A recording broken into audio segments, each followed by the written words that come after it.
Hi everyone. So one of our last lessons for writing for our essay is to take a last look at our essay and really make sure that we're doing a nice job editing and revising.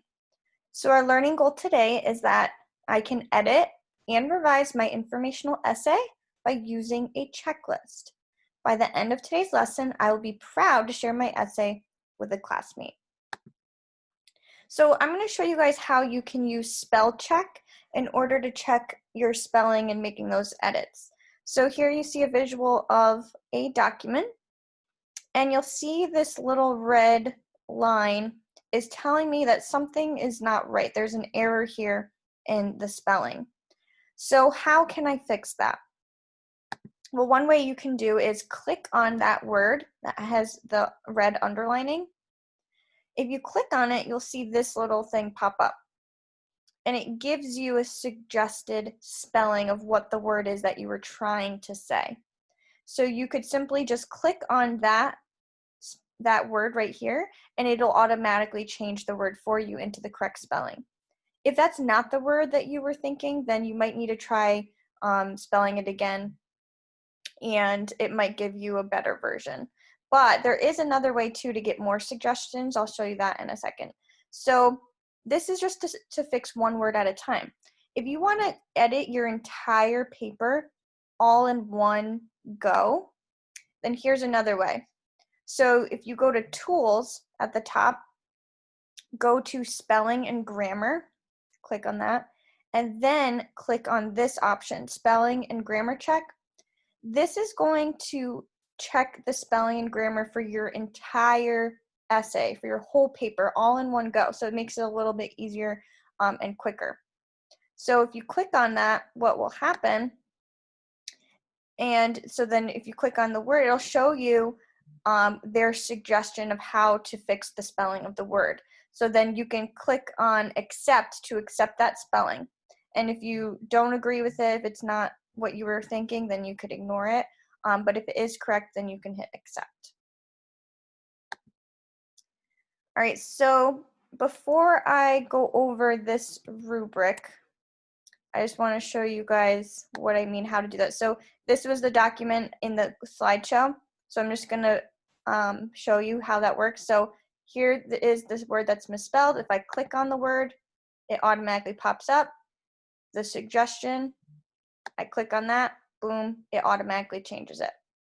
Click, click, boom, it's checked, it's fixed. And then the other way was going to Tools, Spelling and Grammar Check, and see how it goes right to it goes right to it, it highlights it and says, this is our suggestion, I'm going to accept it. And then it automatically goes right to the next word, accept, accept. So that's a little bit of a quicker way because it goes through the whole document. And now it tells me, yep, your whole document looks good. So that is spell check. So make sure you edit your papers using that. So now let's take a look at the rubric. This is how you're going to kind of grade yourself. Going through this rubric by saying, do I have all the facts that I needed to have? If you wrote a report with plenty of facts about a topic, you would get plus. Satisfactory is like you're meeting expectations. You wrote a report with enough facts. And then minus is if you were missing some information. So you can kind of go through this to kind of grade yourself in a way and see what you're missing. If you find that you're having some minuses, you might want to go back and revise your paper so that you get a better score. Making sure you have your lead, so that was the hook, make it interesting. That you have all the paragraphs you need to have for your subtopics, your introduction, your conclusion. Make sure you have your citations, that you gave credit to the source that you got your information from. Oops. That you have your transitions. We had our lesson about that earlier this week. Making sure you add transitions to your paragraphs. That you have an ending, so your conclusion. You checked your spelling, so that's today's lesson, which is editing. And punctuation is also kind of part of today's lesson, is again going through and editing what you need to fix for spelling and punctuation errors. So use this as a guide for what I'm looking for as kind of that above and beyond, meeting expectations, or needs improvement.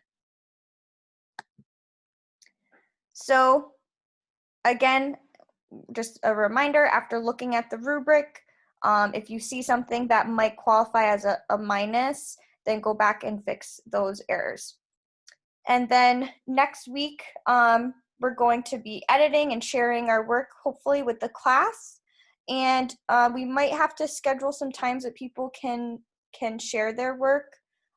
Maybe I'm thinking like in a morning meeting, like a Zoom meeting, you can share little parts of your essay. I don't think we could share the whole essay because that would take too long, but maybe you can like pick a part of your essay that you want to share with the class.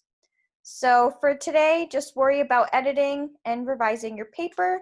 Make sure it's the best of the best to your ability. And if you guys have any questions or need any help, definitely let me know.